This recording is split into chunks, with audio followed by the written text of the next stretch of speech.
Hello there people, today we're gonna fix the TVS Ronin. I will be fixing the motorcycle whilst answering some questions. The thing I'm fixing is this heat shield. I kind of hit something while I was backing up. It dented the heat shield and also kind of peeled some paint off. So what I'm gonna do is just repaint it since I've already unbent it. I'm on my desk. I'm trying to talk as closely to the microphone as possible because there's a bunch of noise outside and this is how it sounds like. You can hear it. It's bothering me, so I'm having to do this. Hopefully this sounds fine. I'm shouting to the microphone now. Not preferred, but hey, hopefully it does the job. But yeah, I'll be answering questions that I got from my Ronin videos. I've got a few questions and I just felt like I couldn't answer them in the comments as easily. But yeah, I'll be reacting to comments about the Ronin videos or on the Ronin, TVS Ronin, the motorcycle. By the way, thanks for interacting with my Ronin videos. It means a lot. I'm happy to see a lot of interaction in those videos. And hopefully, that's about it. Thanks. But anyways, first question. From where are you? I'm from Indonesia.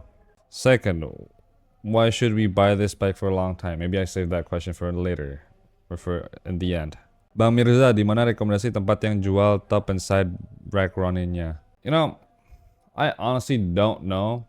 My dad is a part of the Indonesian Ronin riders like WhatsApp group. I'm not in it. I'm not in the community. I don't know anyone who does modification for these bikes. I just use my dad's bike. I heard that, well, okay. So the previous owner of my motorcycle installed the back bracket and all I heard is custom, so there you have it. But if you are gonna buy one, make sure to check if it clears the stock turn signals, because on mine it has like the Honda turn signals which are short, but it's like being blocked by the the side bag, like where it connects to the side bag. I don't know. Make sure it's like forward enough so the stock ones could protrude out, because the stock ones are better for looking, because mine you can't see it from the side. Really dangerous. But yeah, I can't answer that question. I've seen a lot of questions about the rear rack. I just don't have the answers for that. Sorry. As a Ronin user myself, I also find the lack of 6th gear a little bit bothering me. Sometimes I would try to kick it up without noticing. Yeah, the lack of 6th gear is definitely annoying at first, but if you're daily driving it, or if you had it a long time, you're used to it, it's not that bad. It's just a little bit of a slower ride. What is the sticker called? Have a good day stickers. I have like 2 on the bike and then the samurai sticker on the back, all from the previous owner. Maybe you can find it if you search up samurai sticker or have a good day. I don't know.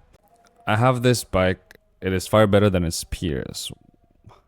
Honestly, in my opinion, a pretty solid motorcycle. It's competing mostly with the 150 classic style motorcycles like the XSR 150 and, well, I guess the Kawasaki 175 or W175. I feel like it's like in between the Kawasaki W175 and the XSR.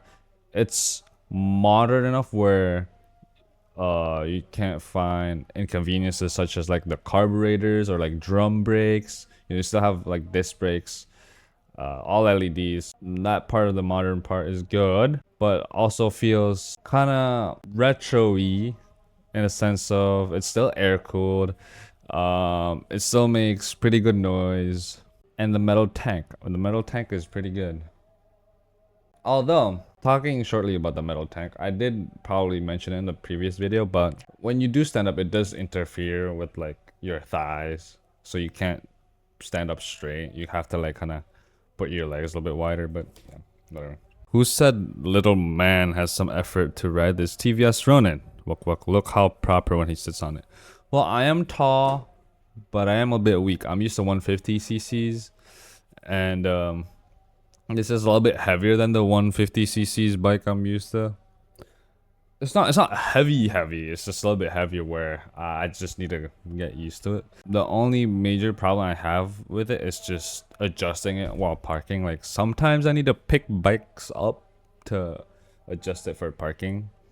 in that sense, I think it's heavy because I can't pick it up like I could with a Honda Beat. Speedometernya bisa dipindahin ke tengah nggak bang? Kayaknya kurang pas aja kalau di pinggir. Okay. The speedometer's on like the left side. I also think it was kind of weird at first. But after getting some accessories, like the phone holder, fits perfect on the right side, so it kind of balances out. And that's kind of a cop-out answer, honestly. But even without the phone holder, I think the side is fine. I personally don't think it's a deal breaker, and I don't think you can change it. Well, at least from factory, it doesn't support it. Maybe you could find a bracket later on, but for now, I don't see anyone doing the middle mount speedometer. Kalau nggak salah pernah papasan di Bali deh. Saya yang nyapa abang di Jalan Tugu Ngaruh Rai, Nusa Dua. Saya pakai CBR 250RR, plat F juga. Apakah benar? Yeah. Throughout the trip in Bali, video incoming still. I met a fellow F-plate rider. He was riding a CBR 250. Really clean stuff. I'm surprised. But yeah, we just waved hands, said hi to each other. Yeah, after riding it, essentially like Jakarta to Bali, would not think someone would do a similar type of trip with a sports bike. I just could not. I guess with a CBR 250, you could go faster, or you could cruise faster. But still, the riding position must have killed. But I guess he's used to it. But yeah, it's cool that he messaged thank you for watching the video and finding me on Instagram as well. Appreciate it. Really cool. Thumbs up. Cool bike. Hopefully you do get a Ronin because I enjoyed it myself personally. Okay, next one. I will be getting mine in a few days. It's going to be my first bike. Pretty excited. Pretty good first bike, honestly. The low end torque really helps with like getting used to the clutch, so you don't stall out as often. But do be aware, the feel is really numb and like the clutch compared to like a Yamaha, which I'm used to, a 150 Yamaha that is. But if they're used to how the RPM works, then yeah. Cus bahasa Inggrisnya. Keep up the good work. Thank you. Salam dari Ronin Riders Indonesia. This is what I'm talking about. The Indonesian Ronin Riders community. I've seen my videos and I am very thankful for that. Hopefully you don't hate me because I don't know much about the bike. But really cool bike though. Here in India, TVS service is pure dog. But their motorcycle is ahead of times.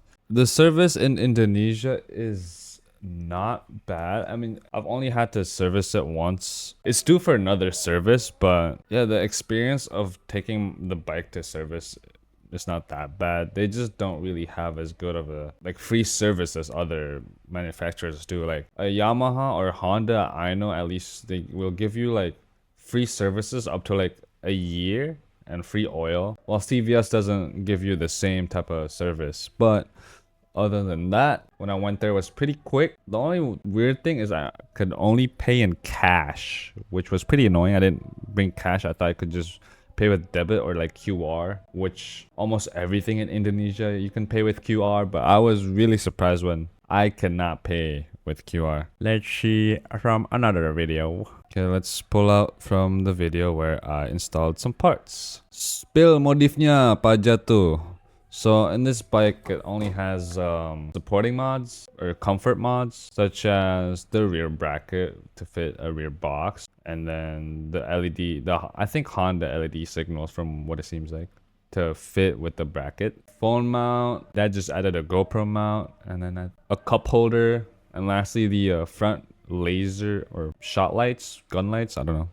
We call them lampu tembak, but yeah, they're like lights at the front. Yeah, but I think that's about it. And some stickers. Buat video touring dong pakai motor ini, seru kayaknya. I am making a Bali video, but I want to do like your average moto vlogger YouTuber, but getting the mic set up and the action camera on the helmet, for some reason is way too hard for me since it weighs down the front of the helmet, and for my face or my helmet or whatever, it feels uncomfortable after like 20 minutes, which that's not a lot of content. So, but there will be something in the books. There's actually no need for a smartphone holder because I already have a connect because I already have connect to the smartphone for this type. And somebody else said navigation with TVS app is not the best. True. I haven't tried it.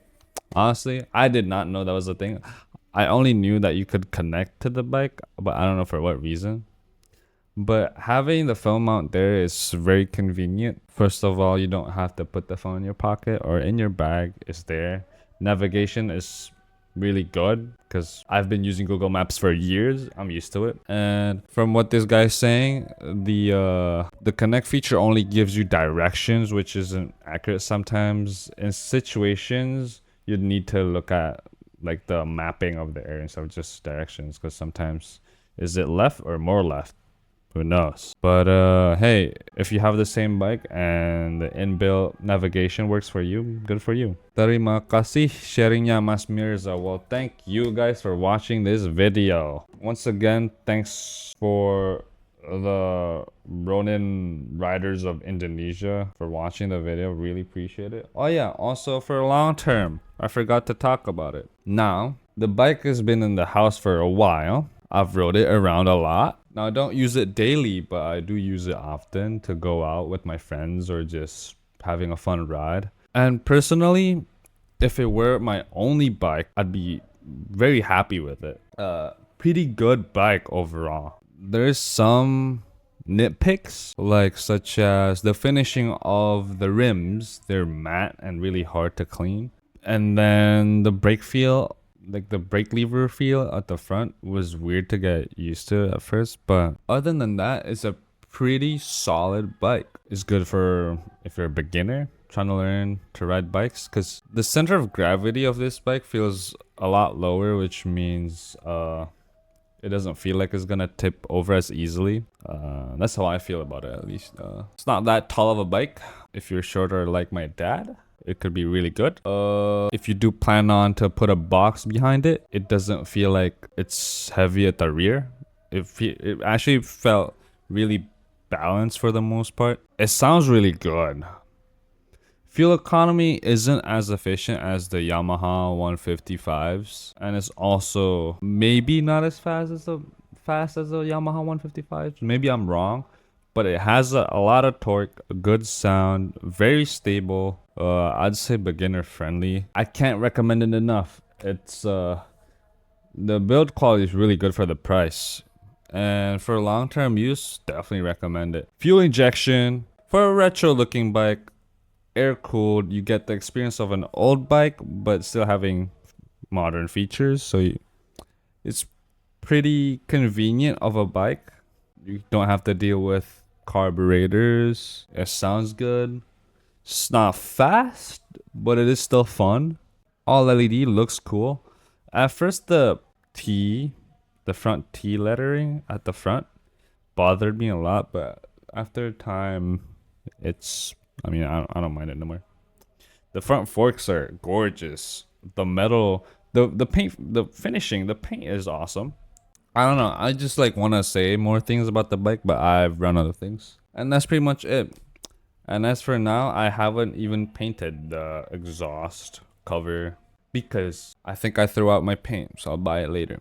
But that's been me. Wait for the Bali video soon.